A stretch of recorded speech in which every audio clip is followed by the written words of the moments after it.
You're watching ESPN's Feast Week presented by Lowe's. Welcome to the Myrtle Beach Invitational. The beautiful coastline. And we are just a few miles away. Down the road inside the HTC Center on the campus of Coastal Carolina. And you saw it, Utah State, Penn, the next battle of the Myrtle Beach Invitational. Glad you're with us with Dave Bradshaw, Kevin Fitzgerald with you. Great opener. New Mexico State surges by Davidson to advance to the semifinals. Who will it meet? Will it be Penn? If it's the Quakers, they're going to have to take care of business against maybe the best player in this tournament field, Justin Bean. What you got on Justin? Hey, this is the reigning Mountain West Player of the Week, and rightfully so, coming off a career-high 30 points to go along with 13 rebounds and a huge win against Richmond. A much-improved three-point shot he's shown early in this season, but he just finds a way to score, whether it's being in the right place, right time, attacking in the paint. He plays with a lot of emotion, really an inspiring effort that he showed against Richmond. See if he can't carry that momentum into this tournament on a very veteran-led Utah State team. 30 points for Bean, and then meanwhile, Dave, this guy Jordan Dingle, the sophomore from New York, he could just fill it up.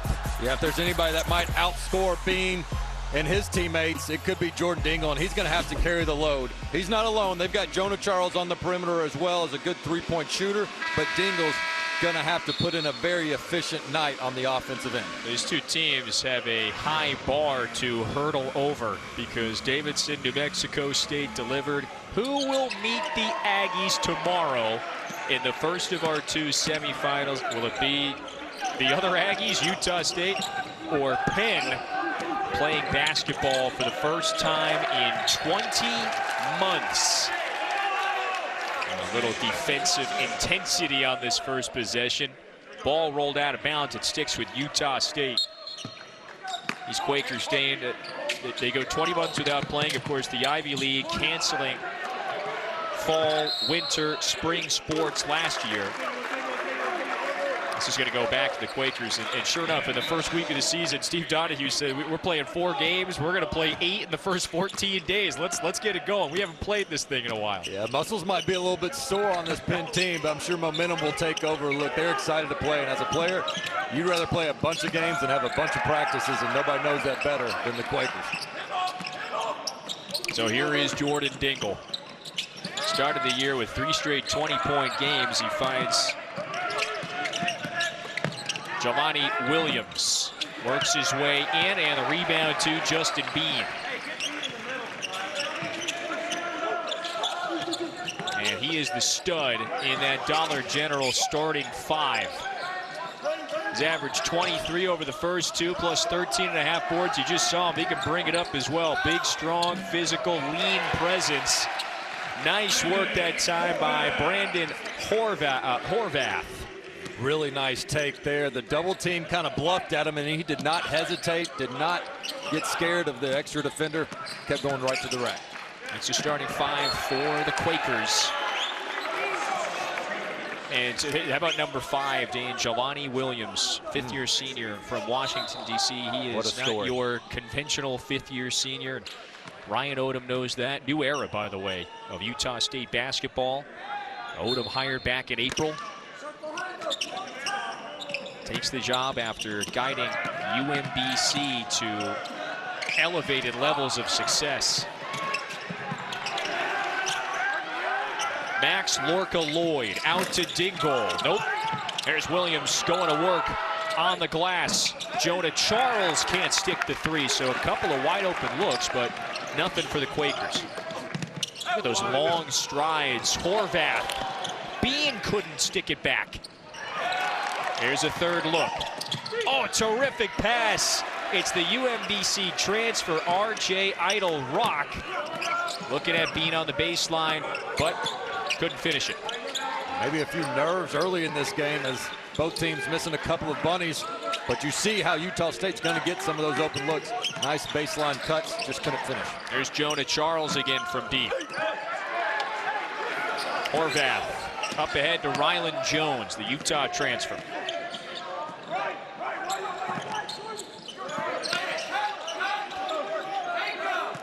Horvath jab step. He's got the smaller Dingle guarding him. Clear size advantage. Dingle holds his own. Penn's okay with that. They're going to switch a lot whenever Horvath's involved because he's a pick and pop threat. You got to hold your own. Oh, Justin Bean just swiped it away. Coast to coast lay-in, 4-zip Utah State. Just a little careless with the basketball. Dingle, I don't think he was expecting Bean to reach. Takes it all the way into the basket. When you take a peek at number 34 in the white, and then you look at 13.5 rebounds a game, he's not the tallest or the widest, but boy, he is athletic, versatile. He can get you on either side of the floor. Now Williams misfires from deep, and Penn has missed a bevy from deep, now 0 of 4, looking for their first field goal. Boy, Bean just took it away from Dingle again.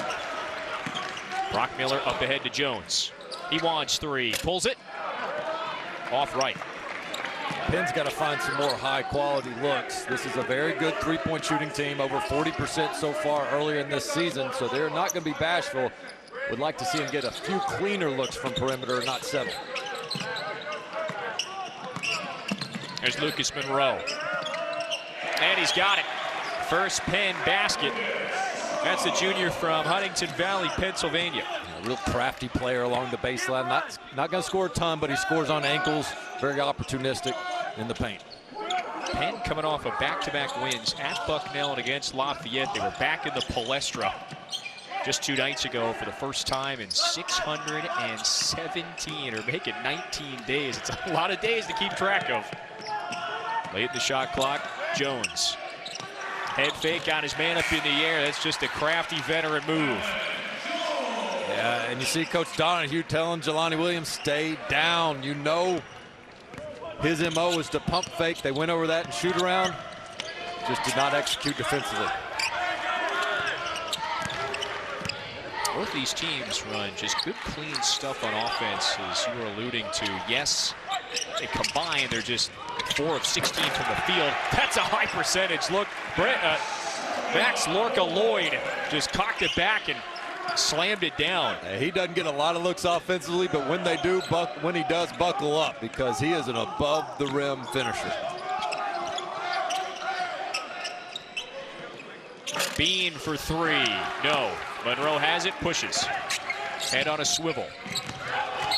Dingle, and yep, Les Jones says that's a traveling violation. That takes us to a timeout. 6-4 Utah State lead, and this might have been the prettiest basket in the early minutes. Yeah, if the three-point shot didn't fall, and just get a little pick and roll, and Lloyd taking care of the rest. ESPN's exclusive presentation of college basketball is brought to you by VisitMyrtleBeach.com. Find where you belong at the beach. And Dollar General, where you save time and money every day.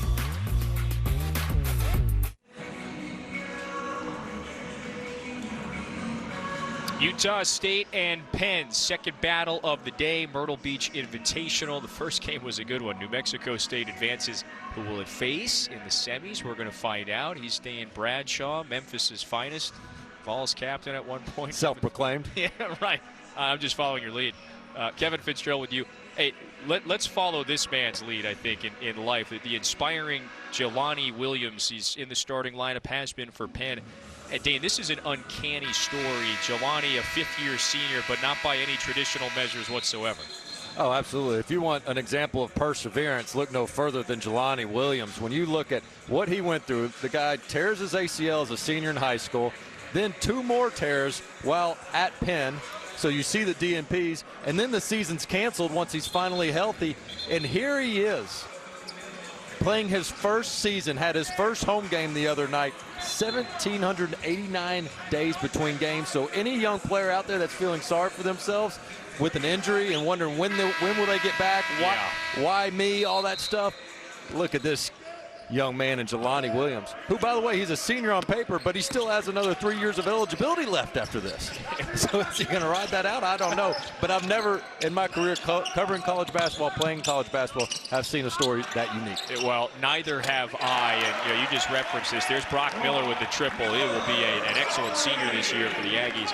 Dana O'Neill, the wonderful sports writer, she wrote about this. Go check out Myron Medcalf's piece on Jelani on ESPN.com. Go to the college basketball tab. You know, he referenced the 3 years. We were at Penn's practice in this building yesterday, and we were, you know, talking with Jelani from the bleachers behind the arena floor, and yeah, he kind of smirked when we asked how many years you have left, and he put up 3 fingers. He's like, yeah, I got 3. we'll see. That's a lot of Penn you know, credits. it was interesting, you know, and he said in the article of Myron Medcalf what kept him coming back, and he said, I knew what I did wrong on those first 2, and he kind of alluded to, and Coach Donahue did to us too the other day, he came back a little bit too aggressively, a little bit too quick. And really, the canceled season allowed him to get fully recovered, take his time, and be patient on the recovery. And now we're getting to see him play despite that foul. And how about this guy, Justin Bean? He's just a winner. He knows how to score, knows how to put the ball in the hole, how to play the game right, and competes on every single play with Miller with a nice find. And you can't lose sight of Bean. He hides on that baseline. Sometimes he'll creep in from the corner and sprint down towards the block. Sometimes he'll just hang around under the basket. Have to know where 34 is at all times. So Ryan Odom takes over, right? He's got to start to figure out his roster. When he was hired back in April, he's coming off a great year, averaged 11.5 and 8. Those numbers are going to rise. A former walk-on turned captain, all Mountain West Conference caliber player. It's been a really neat transformation. And he'll be the focal point for Odom this year. Look at him get up for that rebound. It's an inspiring story in its own right on Utah State's side. Brock Miller, he wears that headband. He's the other Aggie captain. 2 seniors returned after the prior head coach moved on to Utah. Took a couple starters with him down to Salt Lake. But with Bean and Miller back, plus a UMBC duo from Odom's retriever days, this Utah State team was selected to finish 5th out of 11. Oh, nice runner in the paint. Slackert's a really fun player to watch. I mean, this guy knows how to score the basketball as well. 27-3 his senior year of high school. He's a 2,000-point scorer. Got a brother playing at Dartmouth. Another one at UC Santa Barbara. So basketball and brains is in that family. No question. Late in the shot clock. Horvath just effortless off the window. That's a good example of just how talented Horvath is. They can post him up. He can pop to the 3-point line, or he can beat you off the bounce. 2-year starter at UMBC, playing a senior year in Logan.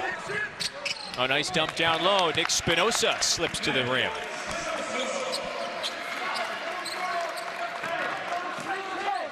The Quakers back within 4. Approaching the midway mark of the first half.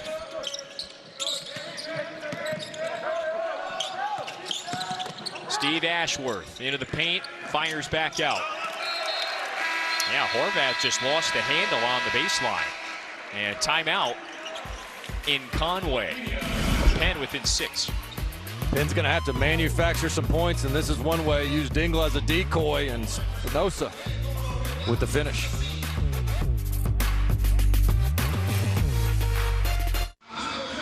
Thank you. New era in Logan, but look, same expectations. Utah State coming off an NCAA tournament appearance season, and now can they go to back-to-back tournaments for the first time in 10 years? And with Odom at the helm and with this roster, they likely can. So who runs the point this year for the Aggies? That was a question. Rylan Jones, he transfers in from Utah, so he changes address. You get to keep the same driver's license, in-state move. And here he was 2 years ago in this tournament with the Utah jersey on. And now back again wearing the Aggie colors. He was pretty good a couple of years ago. And as much as he loved Utah, he considers Utah State really home for him. He's got a family lineage that goes through this program, grew up around the program, around the arena. And with this new opportunity and the way things open up in the transfer portal and all this, Ryland Jones has found himself a home here, and it's not like he was just sitting on the bench not contributing at Utah. So really, really good player, and neat to see him have a chance. Really what he would consider sort of his childhood dream. I mean, that was his dream as a young kid, where he grew up, going to watch games and everything else. Quite literally home. He did live there. His father, you alluded to, Chris, he was on staff from 09 to 16. I wonder what that talk was like. There's Slacker with another leaner. You know, on the Zoom call, you're filling out the transfers. Hey, Coach, what's the early season tournament? Oh, we're going to Myrtle again? Yep. Do we have any He's a vet. He should know this gym well. There's Ashworth, good shooter. And that time dumped it into a little bit of traffic, so Penn was all over it. And they have possession back within 4, 11:06 to go. There's Trevin Dorius in the game. You know, really quite a bit of potential for this Utah native this season. Yeah, they're not going to run a lot of plays for him, but he sure was effective in their last win. Big fella giving them 8.6 rebounds off the bench. 7-footer, big body rim protector. And that win was a big one. It was against Richmond at the Naval Academy. That's a very good Richmond team, and a signature early season win for Utah State. Oh, nice find in the corner. Slacker watched it go down and out. R.J. Idle Rock. He's a wide, bulky guard. The aforementioned Dorius got it. Good patience. Got a little bit off balance, but well done holding that pivot foot so he doesn't get called for the travel. Goes up strong.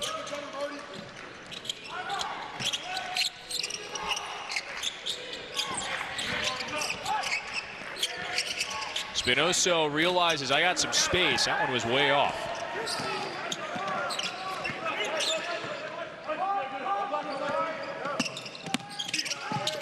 Ashworth, another nice dump off to Dorius. Left it short, and he pays for a transgression now. He fouls Dingle on the baseline as well, going back the other way. We'll see Idle Rock here really doing a nice job. Just probes the defense a little bit.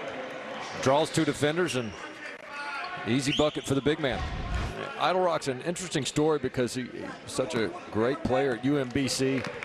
Off to a little bit of a slow start, still trying to figure out, you know, where he fits, where his opportunities and shots are going to come from. But Coach Odom was very open in saying he's traditionally a slow starter, so he's not worried about him at all.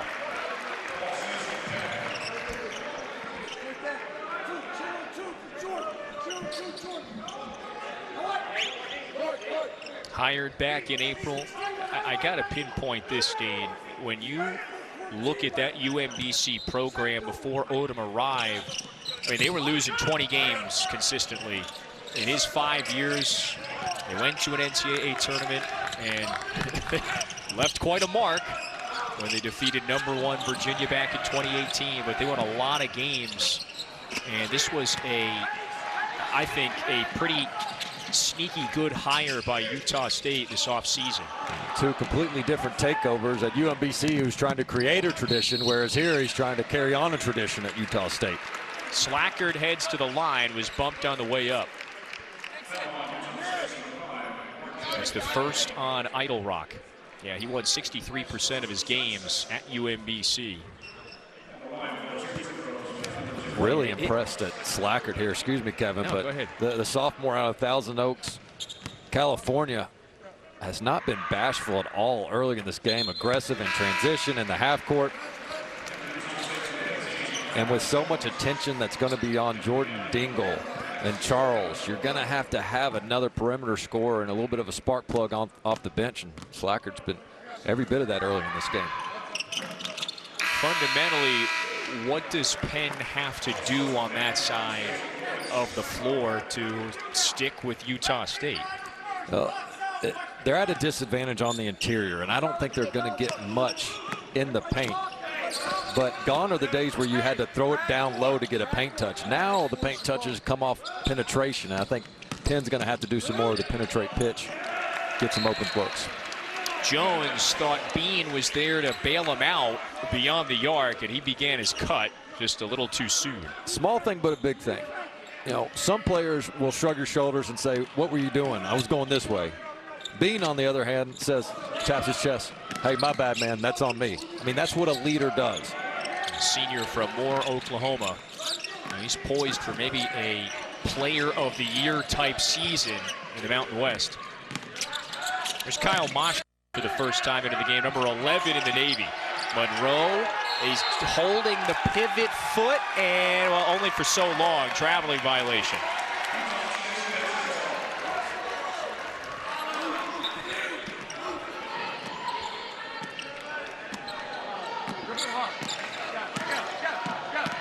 Neither team has really asserted itself. Little sleepy start, 16-12 to score.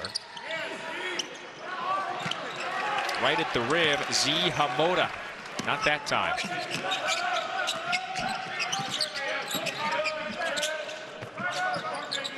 Here's Williams. Good quick first step into the corner, and Slackert buries it. Telling you, this kid's a stud. Great find by Williams on the hammer pass. Slackert relocates to the baseline corner, know where shot's coming from. Ready, splash. So Slackert with 9 of Penn's 15. Hamoda, the Bahrainian. Jones passes up on the 3. Slithers back out, 10 to shoot. Steve Donahue says, hey, let's stand strong. A lot of dribbling and not much there for Jones. Turnover. Williams at the line for 2. Good confident take. And he's got a couple of free throws when we come back. Clark Slackert coming off the bench with an impact today, Dave. Yeah, the 6th man gonna get the hammer pass from Williams. Better not leave that kid open. Slackert carrying the Quakers.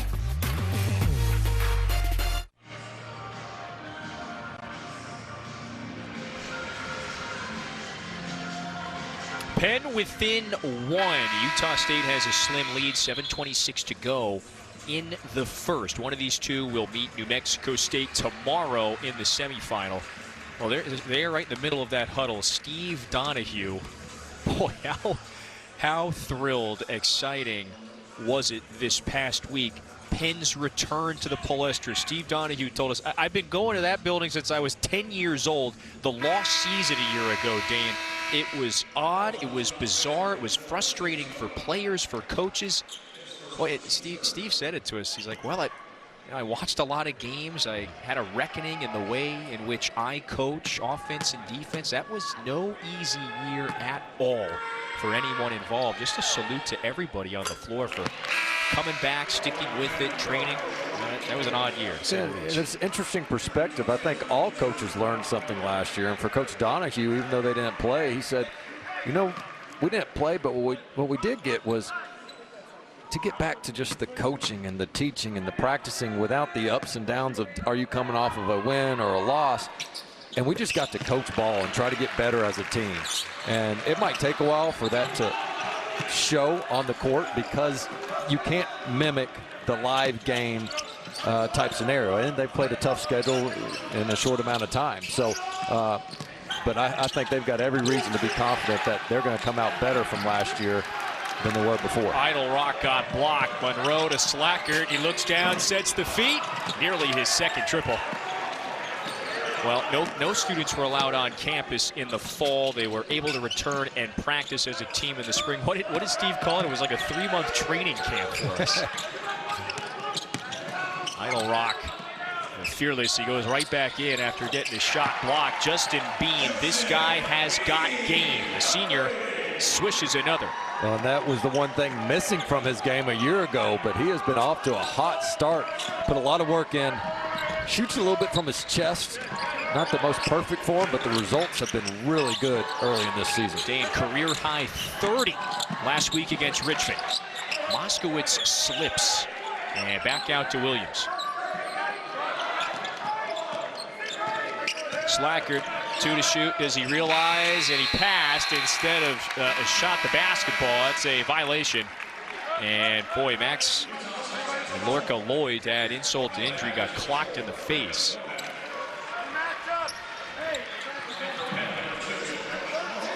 Well, they're going with Steve Donahue's doing the hockey shift right now, Dane. Well, and guys like Schlackert have carried the load offensively, but that guy right there, 3 in blue, Jordan Dingle, going to need to settle in, give the Quakers a little offensive firepower. Yeah, 0 of 2 from the field. Boy, Utah State's been a little careless. Penn right up after them defensively. Jonah Charles a little strong on his next 3-point look. And a loose ball foul against the Quakers. That's the first on Spinoso. Dingle really hasn't had the ball in his hands that often, Dave. The Ivy League Rookie of the Year for his freshman season. Obviously, they didn't play as we documented, but you mentioned giving credit to the players that stuck around. You don't think Dingle could have gone to some Power 5 conferences when the season was canceled? There were plenty of coaches out there who were maybe waiting for that name to hit the portal or communicating through friends, AAU coaches, or whatever it might be. And yet he chose to be patient, stick it out, and play for Coach Donahue. Last touch by Penn. Stays here, new 20 for Utah State. Yeah, Dane, he actually had to unenroll after his, what would it have been, the fall semester last year to basically retain his sophomore status. He would have been a junior, of course. The Ivy League is fairly strict. There's a little wiggle room school to school, but there's no red shirts. You don't get the 5th year. Right, and to keep that year of eligibility, it couldn't be, you weren't just going to get it back because you didn't play that year. If you were in school and doing a certain amount of hours, it was going to count against you. Oh, look at this backdoor cut from Bean. He puts his hands up and says, well, where's the foul? He got 2 more, so that's now 5. Now make it 8 for Bean. He's just so good with the ball, but maybe even better off the ball. The way he moves, cuts, finds openings.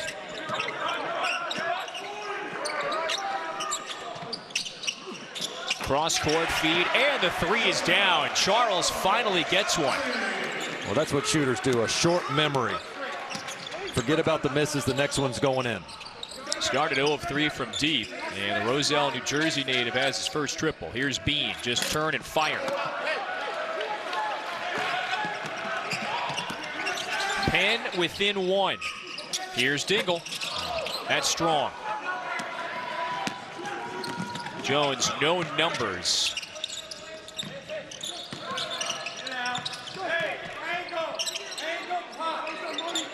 Utah State shooting 41% from the field early on. It's turned it over 6 times, though. Jones caught underneath. Idle rock. Nope. I just lost the handle on the way up.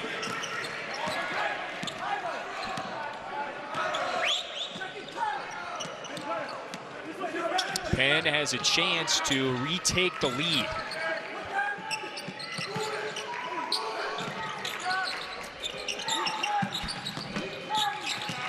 Martz, couple of dribbles, turnaround, 12-footer, and that's pure. He was penetrating the pass, picked it up and said, well, nobody's open. I'll just do a little fadeaway. Nice shot, 14. Max Marks, the sophomore from Ohio, with his first bucket. Horvath wants 3, got it. Now they're trading leads. Yeah, scouting report mistake there. If he's going to go on the flare, you cannot go under that screen. You have got to stick on him. And they're doing a lot of switching if you're Penn, so you got to recognize who you're on. Multiple coverages.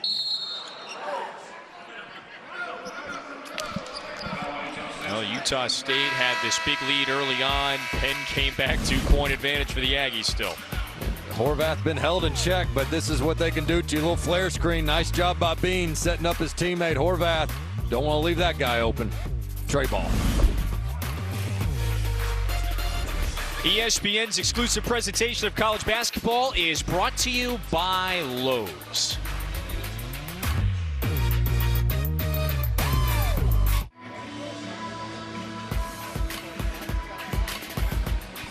Hoops.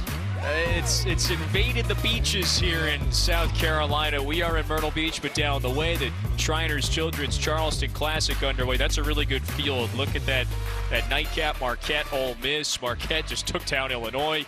You got West Virginia in there as well. Clemson, Temple. But the game ongoing right now, Boise State, another very good Mountain West Conference team, poised to finish near the top. That 3-point edge over St. Bonaventure. Boy, I love this time of year. Feast week. We're up here in Myrtle Beach. Where did you guys go at Tennessee, Maui? We did. We had the Maui Invitational. Feast or famine, man. That is such a great tournament. But word to the wise, you do not want to get selected for that tournament when you're not very good. It can be a miserable experience. Oh boy. But we played against some great ones. That was the year North Carolina, or one of the years North Carolina won the championship. Rashad McCants on that team, Raymond Felton. Boy, nice screen and roll that time. So here's Nick Spinoso all of a sudden with a couple buckets. Nice pass by Dingle. Sometimes it's not a bucket that gets you going, just a positive play, good assist. Yeah, boy, I sure hope that Buzz Peterson allowed you guys to, play a couple games like cornhole or something near the beach. No, it wasn't all bad. We did beat a Stanford team, and then we got drilled by North Carolina and then drilled by Texas. But anywho, Justin Bean has when Raymond Felton called the ISO out at the end of the first half against me, I quickly did a hand check. I knew it was better to send him to the line than get crossed up. Yep, just a wise tactical move, my friend. 2-point game. Dingle was looking for the contact, instead gives it up. Charles, 6 to shoot. Dingle wants the 3. He has missed. It's now 0 of 3 from deep. Bean, wild circus shot. How did that go in? Are you kidding? He's such a competitor. He's not even happy about it. He's looking for the and one. 14 and counting for the Mountain West Conference Player of the Week. Maybe first of many awards this year for the senior. Dingle trying to heat up a bit. That's his first field goal. It was 0 of 4 to start. Despite how well Bean has played for Utah State, if you're Coach Donohue, you got to love this. You're down 2. You shot the ball uncharacteristically poorly. And here you are, minute to go, 2-point game. You take this. Chance to take a lead after the Horvath miss. Dingle floats it up. That's through. Back-to-back buckets for the sophomore from Valley Stream, about 90 minutes or so north of Manhattan. He's averaged 19 a game over the first 4. That's including a 20-point outburst in that opening loss to Florida State. Less than a minute to go. Horvath, then jump ball. I think the switching has bothered Utah State a little bit. Penn willing to switch 1 through 5. That means the guards might be guarding the bigs might be guarding the opposing guards, but regardless of the matchups, Penn has really held their own. And sometimes when you switch that much, it makes you more in tune with each individual player's strengths and weaknesses, because you don't know who you're going to be on. And all 5 guys really working the scouting report well. That's off of Dingle's knee and out of bounds. Can't get any tighter than where we're at right now. 28 up, 38-7 to go. A competitive first half, and we're going to determine who's going to face New Mexico State in the first semifinal tomorrow. What a game that was, huh? I mean, we're fresh off it, but if you didn't see that one, that was an absolute fist fight. Davidson, New Mexico State with the Aggies pulling away. Who's going to get the Aggies tomorrow? Quakers or another Aggie?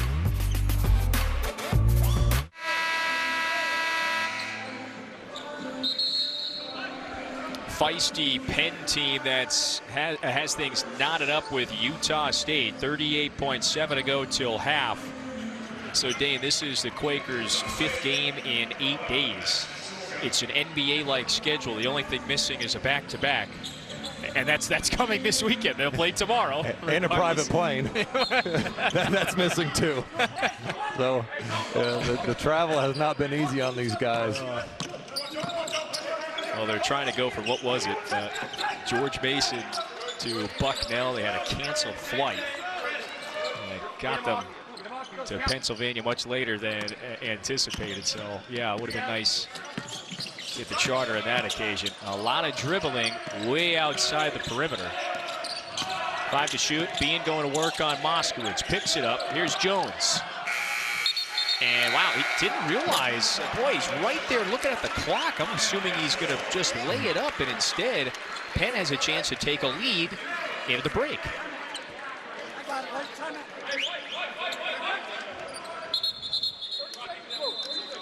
And Steve Donahue says, I'm going to draw something up. Well, and he's going to do so with his best offensive players. He has done a mass substitution here. Final 8 seconds. See if they can't get Dingle or somebody else involved. Monster matchup Saturday, and there are plenty of them in the Big Ten over these next couple of weeks to close out the regular season. Number 7, Michigan State. Number 4, Ohio State. That's at noon on ABC, plus on the app as well, anywhere. Who you got? You going Buckeyes? They obviously need it. You know, I'm so focused on my craft in college basketball, I don't have time to watch it. Unlike you, where, you know, maybe you'll do a little bit of research, get your game notes, and, you know, I got to carry us every now and then. I don't have time to watch college football as much as you do. Well, look, I'm you know, very, you know, I got my eyes on a lot of things. I'm versatile. Netflix. I'm going Ohio State. How about? They added 1 second, so 8.7 on the clock. All right, I'll get back focused. We got a buzzer beater here. I like. Let's see. Okay, they got Dingle off the ball. Let's see if Slackert can't create. Slackert with 9 to lead all Quakers scores. Oh, he rises, wants the 3, left it short. Miller, nope, nothing. So we go to half, tied at 28. Boy, competitive first half of play, and both teams shot the ball pretty efficiently, both better than 42% from the field. Bean led the way with 14, and coming out of nowhere, Clark Slackert, a Thousand Oaks, California native, drilled a few key buckets, a couple from outside. Hey, we're knotted up at 28. If you're Coach Donahue, that's a huge victory. I think Utah State's the more talented team, a little bit deeper, more physical.